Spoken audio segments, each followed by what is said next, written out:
Aliens ate my homework. We'll be reading Chapter 2, Grakker. Before I begin, we have some questions I want you to be thinking about. We're going to focus on cause and effect today. Question 1, what caused the ship to not work properly? Number 2, who are Grakker and Madam Pong, and what is their mission? And number 3, what caused Linda to cry? So Chapter 2, Grakker. Part of my brain was screaming, "Run, you fool, run!" Part of my brain was going, "This is the coolest thing that will ever happen to you in your entire life." My body, ignoring both parts of my brain, just shook. A long ramp began to extend from the door of the ship. It stretched to the edge of the papier-mâché tub, then stopped. A moment later, a tiny green alien, 2 inches tall at the most, stepped onto the ramp. He had a body like Arnold Schwarzenegger and a face like a shaved gorilla. Little nubs, like baby horns, sprouted from his high forehead. His suit was brick red with gold trim at the neck and shoulders. My first impulse was to pick him up. I think this was because he looked so much like toys I had been playing with since I was the thing's age. Stepping forward, I reached out for him. All right, that was stupid, but I was feeling pretty addled at the moment.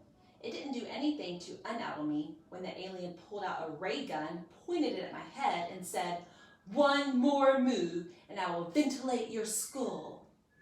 Was this a sign that they hadn't come in peace?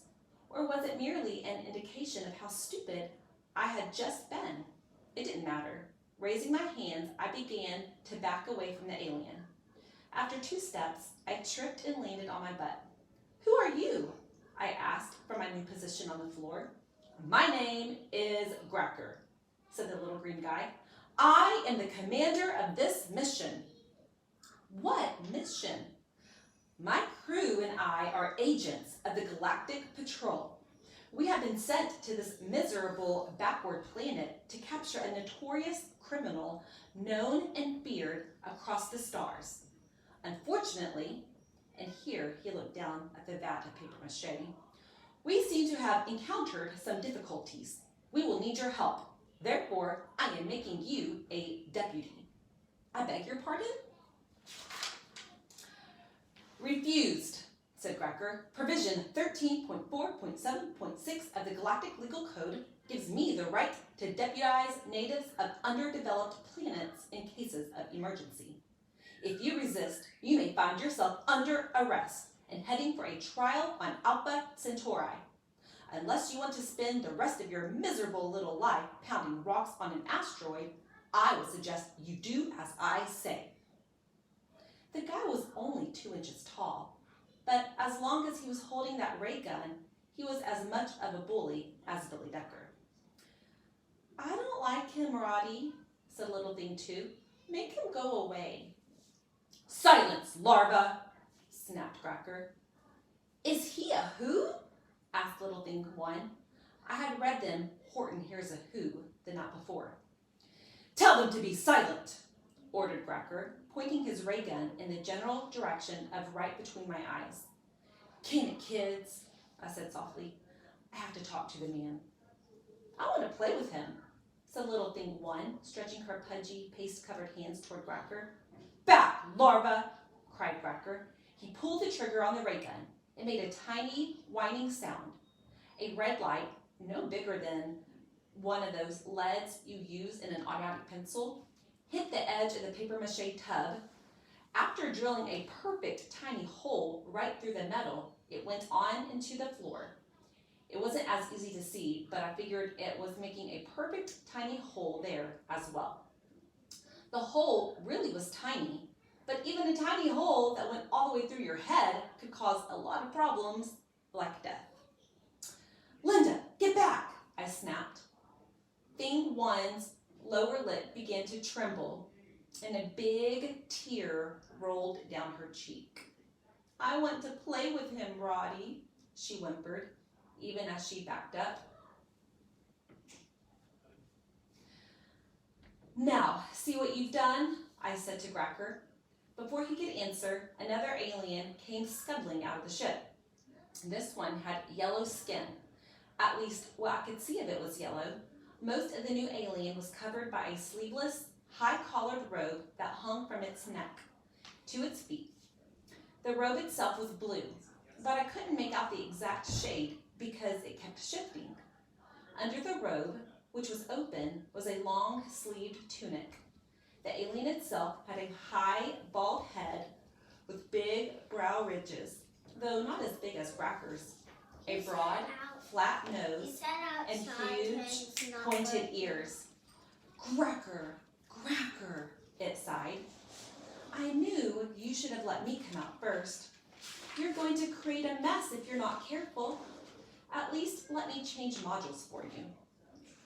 Something about the way this alien talked gave me my first hint that it was a female. While Grakker muttered and grumbled, she reached a four-fingered hand up to the back of his head and pulled out something that would have been about the size of a very short pencil if the aliens had been our size. After fumbling in her pocket for a moment, she produced another object about the same size and jammed it into the back of Grakker's skull. Immediately, he seemed to relax. Diplomatic module, said the second alien, looking at me and smiling. Allow me to introduce myself, as I should have from the beginning.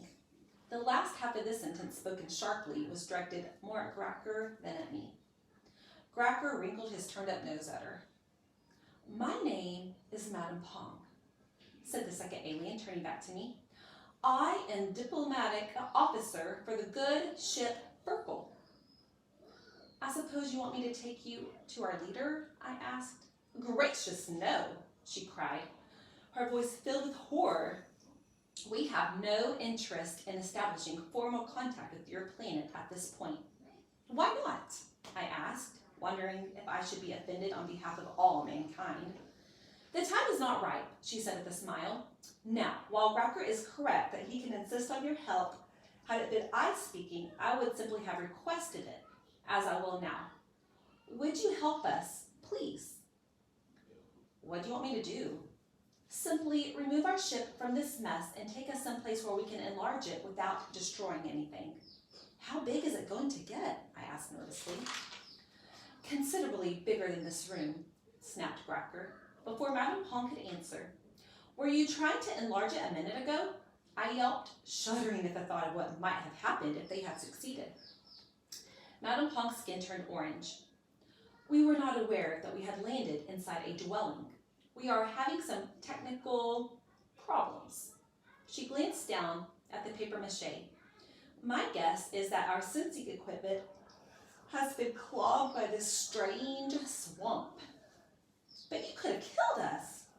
But we didn't, said Grakker, as if that made it all better. But you could have. Will you take us outside, please? Asked Madame Pong, folding her hands in front of her and making a little bow. Remember, we do need to enlarge the ship. It is in your best interest that we do so outdoors. When she put it that way, I didn't have much choice.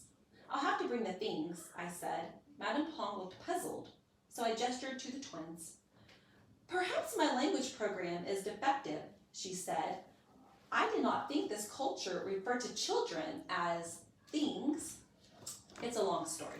I'll tell you about it later if you really want to know. I turned and headed for the door. I'll be right back. I have to leave a note for my mother. A beam of red light shot past my head and burned a tiny pit in the doorframe. Hey! I cried, spinning around. I'm sorry, but you cannot leave this room unless I accompany you, said Grakker quietly.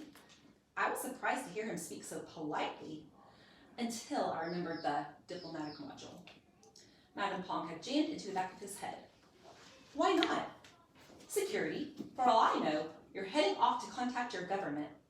They wouldn't listen. Nonetheless, I must accompany you. I looked at Madame Pong. She nodded and said, it is necessary. How do you want to do this? I asked, remembering Grakker's reaction the last time I had reached for him. I'll ride on your shoulder. Before I could ask if he wanted me to pick him up, he flew from the ramp of the ship to my shoulder. Rocket pack, he said, when he saw the surprised look on my face. Settling to a sitting position on my shoulder, He pointed his ray gun at my head and added, "Don't try any funny stuff." I nodded and headed for the kitchen.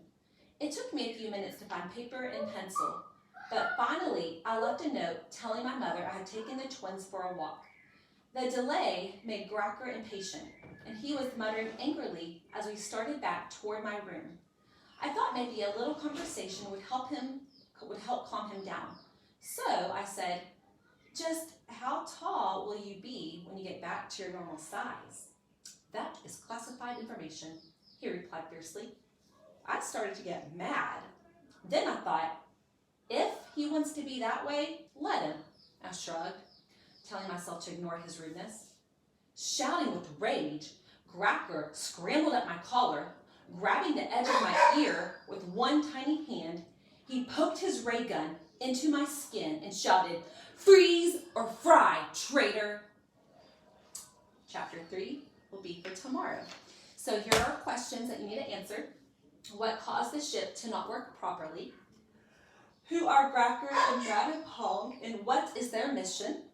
And what caused Linda to cry? Thank you. Join us again tomorrow for Chapter 3.